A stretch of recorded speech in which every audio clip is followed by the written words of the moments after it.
Dar tik prieš metus buvau tikriausias žmogus kalnas, pasakojo Daiva Zavackytė. Netiesa, jog stori žmonės yra laimingi ir su džiaugsmu nešioja savo taukus. Aš, sverdama 176 kg, laimę netryškau. Lindėjau namuose ir apie plonesnius laikus galėjau tik pasvajoti. Ir šios nuo lūpų nenueinančios šypsenos nebuvo matyti gerus 20 metų. Na, ką dar galima pridurti žiūrint šias nuotraukas?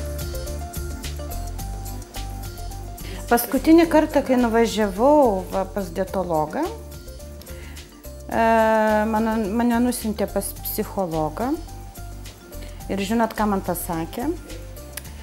Su tavim viskas gerai, valgyk raugintus kopūstus ir plauk grindis. Ir dar pasakė gydytoja, kad toksai buvo vyras, kuris buvo irgi labai storas, jisai suvalgydavo 30 cipelinų ir jis jau miręs.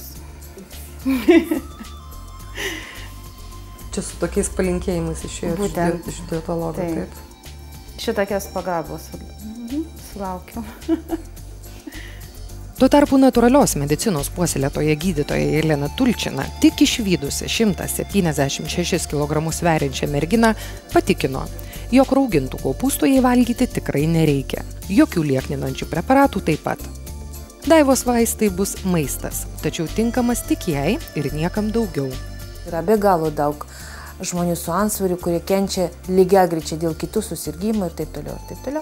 Reiškia, unikalumas mūsų centro nuo įvairių būdų palieknėti, mūsų būdų, dėka kurio mes prieinam prie tos problemos sprendimą, yra tame, kad žmonės lieknėja sveikai, todėl kad mes pažiūrim, kaip jų imuninės sistemos ląstelės limfocitai reaguoja į produktus. Jeigu produktas tinka, reiškia limfocitas sveikas. Jeigu produktas netinka, reiškia limfocitas žūsta.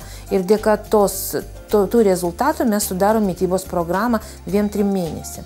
Ir žmonės valgo subalansuotai, jie turi ir angliavandenių, ir baltymų, ir riebalų, tik tai pagal tam tikrus procentus ir jie valgo pagal tam tikras taisyklės. Ir po 2, 3, 4 mėnesių priklausomai nuo rezultatų, paskui mes integruojam žmonės į normalų gyvenimą, jie labai įvairiai valgo, praktiškai viską, tik tai nevalgo tų produktų, kurie iš esmės nereikalingi mums. Gydomąją mitybos pagal individualų kraujo kodą gale įsitikino ir Mindaugas Burokas. Kas jau kas, bet antsvoris jo regis nekamuos dar ilgus gyvenimo metus. Ir gelbėjimuose rato jis pas gydytoją Jeleną Tulčiną ieškojo visai dėl kitų priežasčių. Mane buvo užpuolę, kaip sakant, psoriazė. Tai žvynelinė lietuviškai taip tariant. Kaip jinai atsirado? Taip netikėtai, iš pradžių tokie maži ant rankų taškiukai tokie, kaip spogiukai atsirado. Ir tai nuėjau į antrą ligoninę, odos tą dispanserį, ar kaip ten vadinasi, ir prieš savaitę, po savaitės nustatė, kad tai jums gali, sako, būti nuo žolelių kažkokiu, ar šiaip kokiu. Ir aš išrašė tepaliuko, bet nuo vatį kažkokio. Aš tepiausi jo, bet taip žiūrėjau, nieko pagerėjimo, pasavaitės nueinu. Sako, ir turbūt čia jums gali būti psoriazė. Ir taip kažkus irgi tepaliuko kažkokio išrašė. Ir nuėjau pas močiutę ir neseniai buvo apsilankius Žvėryno medicinos centre. Jis sako, girdėjau, kad ten gydo, nueinam pažiūrėjom. Ir nuėjom, man padarė kraujo vegetatyvinį testą, paskui padarė visus tyrimus ir aš taip patekau čia. Nuotraukoje įamžintos Mindaugo rankos. Vaizdelis ne tas žodis nekoks. Suprantama, kai gydytojų išrašyti tepalai niekuo negalėjo padėti, Mindaugo šeima griebėsi ko galėjo. Na kur jaunuoliui su tokiomis rankomis dėtis? Tiesiog reikia suprasti, kad bet kokios ligos priežastys, tai gali būti, aišku, įvairūs rizikos faktoriai. Ir visos ligos nuo nervų, kaip sakoma, taip, bet kokį mechanizmą ligos paleis stresas, taip, bet jeigu fone yra netvarkinga mityba, jeigu kūnas yra užterštas, jeigu kūrėjo sukurti organai, tokie filtrai kaip kepenys, inkstai, storoji žarna, bus užteršti, tai jiems padeda oda, kaip 2 kvadratinių metrų organas, kuris padeda išskirti toksinus. Ir žaizdos, kurios atsiveria, tai yra niekas kitas kaip vartai, pro kurios organizmas surado, kaip išmesti toksinės medžiagas. Ir tema odos mums dabar yra labai įdomi, todėl kad viens po kito ateinantys žmonės gauna rezultatus.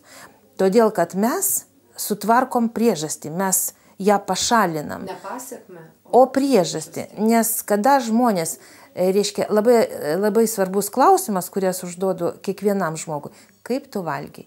Ir man labai ramu, kada jie papasakoja, kaip jie valgo, man tada labai ramu, kad kada jie atsisakys tų žalingų produktų arba tos mitybos betvarkės, sakysim, aš žinau tiksliai, kad jiems tikrai pagerės. Štai taip atrodo tas garsusis mitybos pagal individualų kraujo kodą valgiaraštis. Tiesa, prieš tai paimamas kraujas ir tyriama virš 180 maisto produktų mėginių. Kaip reaguoja kraujo ląstelės į juos? Pažymėti raudoną spalvą produktai porą-trejetą mėnesių nerekomenduojami. Valgiaraštį gydytojas sudaro išlikusių nekenksmingų sveikatai produktų. Kategoriškai, dar taip, iki šiol negalima rūkytų gaminių, pieno produktų, saldumynų ir kažkas labai dar svarbaus. Nepaminėt. Tai matyt, mama padeda, ne, paruošti. Jo, mama padeda, močiutė padeda, visi, kaip sakant, padeda. Aišku. Gerai, ir kaip dabar su rezultatais, ne? Visai neblogai. Kaip mano buvo nuotraukos prieš tai, jūs matėte, tai čia dabar yra super, kaip sakant. Jo, dabar šiek tiek nuo šalčio Na taip, pamėlo šiek tiek, o kaip, ką sako gydytojai, kad jie dar pranyks? Jo, pranyks, jis bus baro kamera ir dar detoksas bus tokia, porą procedūrų, sako, visą tie raudoni tokie taškai turėtų išnykti visiškai. Smagu, ką dar galima pridurti. Mindaugo rankos praėjus vos 1,5 mėnesių nuo mitybos pagal kraujo kodą išgijo. Tokių pavyzdžių gydytojos Jelenos Tulčinos albume šimtai. Yra į ką pasižiūrėti, yra kuo džiaugtis, yra kuo didžiuotis. O labiausiai nenuginčiamų faktų, jog natūrali medicina verčia kalnus.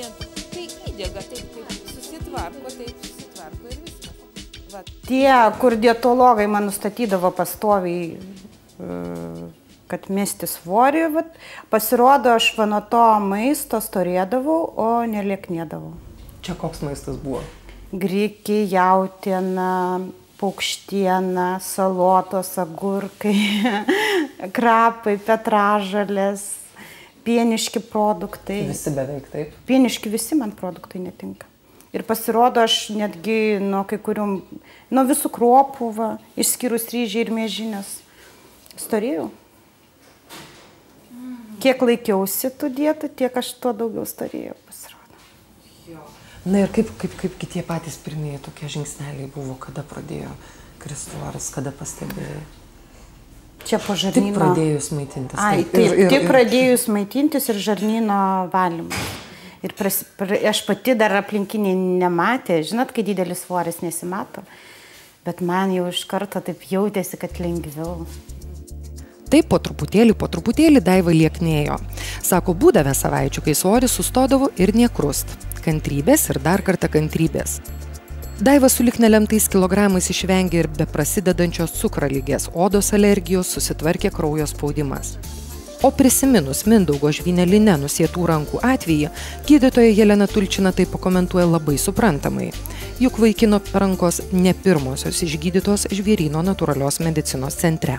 Sergantis žvynelinės žmogus iš prigimties turi silpną virškinamą sistemą, jis turi iš prigimties silpnus valymo organus, kepenis, inkstus, be abejo. Jeigu anamnezį paklausti, ar yra problemų, sakysim, pas tėvus, dauguma papasakojo, kad yra polinkis arba yra kitos lygos, taip. Ir mes žinom tiksliai, kad organizmas tada ieško, pro kur gali išmesti tai, ko nesugeba išmesti inkstai, kepenys ir storoji žarna. Ir kada jie pradeda maitintis pagal maisto testą, reiškia organizme virškinamam trakte nevyksta rūgymo, povimo, viskas susivirškina ir storoji žarna pradeda normaliai šalinti, kraujas, kuris paima visą tai iš storosios žarnos arba gėrį, arba blogį, dabar ima gėrį, neša į kepenis, į inkstus, tie filtrai pradeda atsigauti, normaliai detoksikuoti, drenažas normalus vyksta ir oda nustoja dirbti sunku darbą, kurį jinai dirbo, kada tie organai buvo užteršti.